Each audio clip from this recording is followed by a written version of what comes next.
nuestro compañero Fausto Montes de Oca. Muy buenas tardes, Iluminada. Buenas tardes a los compañeros acá en la mesa. Buenas tardes a Franci, Karina, Josema. Buenas tardes al país que nos escucha desde esta potente emisora Z101, haciendo comunicación con responsabilidad social. Pasada la Segunda Guerra Mundial, se conformaron dos grandes bloques. El bloque de la Unión Soviética y el bloque de Occidente, agrupados en los países de Europa más Estados Unidos. Estos dos bloques durante muchísimos años estaban polarizando en términos políticos, en términos económicos. Y esto terminó con la caída del muro de Berlín en el 1989. La humanidad pensó que luego de que la Guerra Fría terminara, se llamó Guerra Fría porque guerra es un concepto que alude a conflictos armados, pero fría quiere decir entonces que era la misma guerra, pero sin armas, sin fuego, Guerra Fría. Entonces esa guerra se sustentó en muchas situaciones de inteligencia, contrainteligencia, espionaje, situaciones, por ejemplo, de bloqueo, como pasó en Cuba, acá en el área del Caribe. Muchas situaciones se dieron, por ejemplo, el tema de la crisis de los misiles, con Nikita Khrushchev y Kennedy, alrededor de unos misiles que estaba instalando la Unión Soviética en Cuba, y unos aviones norteamericanos pudieron notar que se estaba construyendo allí una base para establecer ojivas nucleares, y todo esto desencadenó entonces una situación de mucha tensión en el mundo. El mundo, producto de esa Guerra Fría, tuvo en varias ocasiones momentos de muchas tensiones que se pensó que se podría volver a una conflagración de tipo superior en términos de capacidad de destrucción de los estados, o sea, superior a una guerra como fue la Primera Guerra Mundial, que fue una guerra de trinchera, de armamento, vamos a decir, de bayoneta, de tiro y demás. La Segunda Guerra fue mucho más con la utilización de equipos armamentísticos mucho más superiores, excepto lo que pasó en Japón con la detonación de las bombas atómicas que cayeron allá en Japón, que eso fue una especie como de advertencia. Le dijeron, bueno, tenemos esto, si ustedes siguen forzando, puede caer en su territorio. Y se utilizó Japón por lo que pasó con el ataque a Pearl Harbor. Bien, pero ¿qué está pasando hoy en el mundo? Hoy en el mundo está pasando la misma Guerra Fría, pero con otros métodos. El método del tema del comercio. Por ejemplo, en Estados Unidos hay una quiquilla con la plataforma de TikTok de los chinos. Resulta que los chinos, que todavía andan, son de que una potencia mundial, pero andan en chancleta, samurái en China, y escupen en el suelo.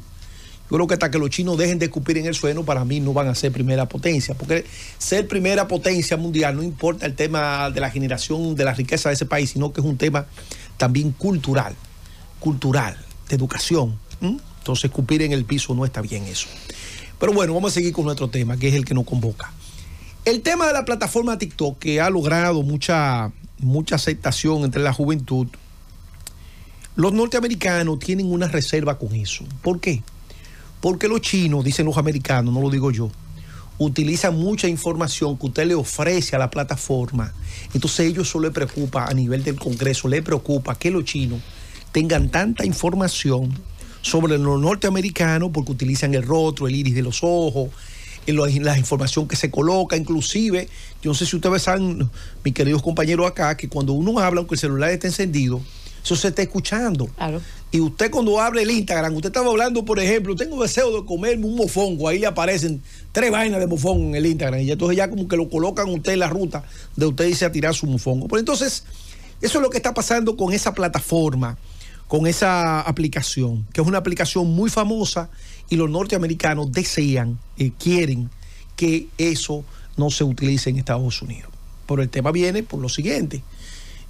China entonces dice que eso es una violación al tema del comercio, barrera, qué sé yo, pero entonces los norteamericanos le responden, bueno, pero ustedes no permiten que empresas de tecnología como Facebook, Meta, YouTube, Instagram, puedan usarse en China libremente, sino que hay que usar un VPN, que es una técnica que se usa, un instrumento que se usa para poder desbloquear todo tipo de restricción que se hace allí. Y yo pienso, y siempre cito a Rangel, ¿cómo terminan las democracias? Ustedes saben cuál es el problema entre el mundo que tiene prensa libre y el mundo que no tiene prensa libre, que no hay mecanismo de control. Porque fíjense lo que pasó en Estados Unidos, no sé si ustedes recuerdan, que hubo un terrorista que el FBI le rogó por todos los medios a Apple que desbloqueara ese bendito celular de ese terrorista. Y no hubo forma, señores. No hubo forma, porque Apple dijo que eso violaba el derecho a la privacidad. Pero resulta que en China, China ese es un gobierno único con que no hay instituciones de balance y contra poder, sino que ahí se hace lo que dice el partido chino. Entonces los norteamericanos dicen, espérate, es que ustedes no tienen el mismo sistema de instituciones que tenemos nosotros. Nosotros aquí en Estados Unidos tenemos que manejarnos con los poderes, el control y el balance que existen los 3 poderes tradicionales del Estado, creados por Montesquieu. Ustedes allá no tienen eso. Entonces ustedes allá, para usar las plataformas de capital norteamericano, es imposible. Entonces ustedes quieren que nosotros acá entonces le permitamos que ustedes usen el TikTok. Entonces, ¿qué nosotros planteamos? Fíjense lo difícil que se hace en un mundo libre, con prensa, con cuarto poder y demás. Miren lo difícil que se hace violentar los derechos humanos. A propósito de lo que el compañero Juan Reyes siempre habla del debido proceso. Fíjense, un terrorista se le incauta un teléfono y el FBI le pide a la compañía que hizo el teléfono que le desbloquee el teléfono. Y dice la compañía, no señor, yo no puedo desbloquear ese teléfono. No. Porque ahí hay una violación a la privacidad.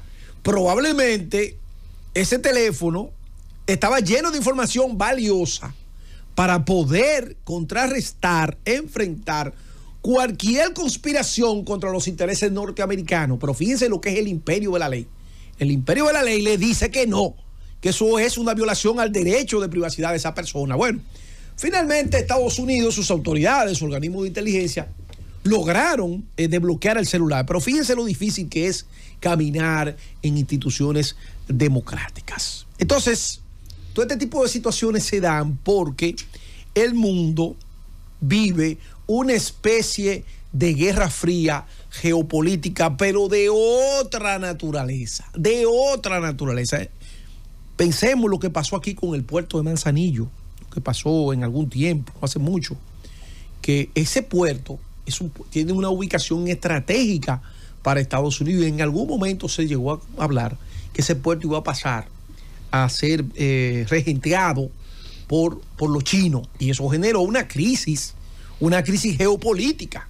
¿Por qué? Porque ese puerto ahí tiene una ubicación estratégica para Estados Unidos, de manera que aunque no se dan declaraciones belicistas, aunque no se dan situaciones que en el pasado eran muy notorias de declaraciones de guerra, el mundo vive hoy una especie de guerra fría que se expresa en términos de comercio. Fíjense que cuando Donald Trump llegó a la presidencia de Estados Unidos, ¿usted sabe lo que hizo? Le dijo a las compañías que estaban fuera de Estados Unidos, si no vienen a producir a Estados Unidos van a tener que pagar mucho más impuestos. ¿Y qué pasó? Comenzaron a volver esas compañías al valle ya de California, donde están asentadas las grandes compañías tecnológicas. Y todo eso responde a un esquema. Y lo que se logró después de la Segunda Guerra Mundial con el acuerdo del carbón y el acero, que es lo que da origen a la Unión Europea, que no fue más que la conversión del marco alemán en el euro, y con ello vino todo el tema del gas y todo el tema del desmonte de aranceles, que posteriormente fue lo que se convirtió en lo que conocemos como la globalización. Todo este tema de todo este tipo de situaciones que se está dando, de compañía, intereses, geopolítica, podría volver a llevar a los estados a la forma en la cual eran anteriormente, y que muchos países tenían que producir las cosas que necesitaban, y aquí en nuestro país se conoció como el modelo de sustitución de importaciones, porque los países no solamente quieren vender tecnología, no solamente quieren vender equipos, sino que como el tema de esta plataforma, que cualquiera la ve inocente, la ve ingenua, son plataformas también que se utilizan para los gobiernos también tratar de llevar una especie de propaganda política a quienes lo usan, también captar información, gusto, preferencias, localidades, forma de pensar. Por eso no es solamente el gobierno chino, recordemos que ya las embajadas y los consulados de Estados Unidos en todo el mundo, cuando le va a otorgar la visa, usted lo primero que hace un estudio es de sus redes sociales. Ay, sí. Inclusive usted no puede ir allí a solicitar una visa si usted no tiene redes sociales, porque a través de las redes sociales es que ellos van a configurar todo un perfil para saber cuáles son sus gustos, cuáles son sus preferencias, cuál es su pensamiento político. Y a partir de ahí, entonces, saber si usted es una persona que es merecedor de entrar al territorio norteamericano. Lo mismo se está dando con otro tipo de procedimientos que han venido al país para mucha gente poder entrar a Estados Unidos, el prechequeo, para entrar a Estados Unidos sin tener que pasar todos estos procesos tortuosos que uno pasa cuando va al aeropuerto. De manera que Estados Unidos está belicoso con los chinos, tiene una situación con el tema de la plataforma TikTok, porque entienden que a través de TikTok los chinos están robando la información de los norteamericanos sobre muchísimas, en su base de datos, con unos algoritmos, y en ese sentido Estados Unidos, a través del Congreso y de sus instituciones y de su liderazgo, parece ser que va a seguir negándole la entrada o el uso de esa plataforma en los norteamericanos.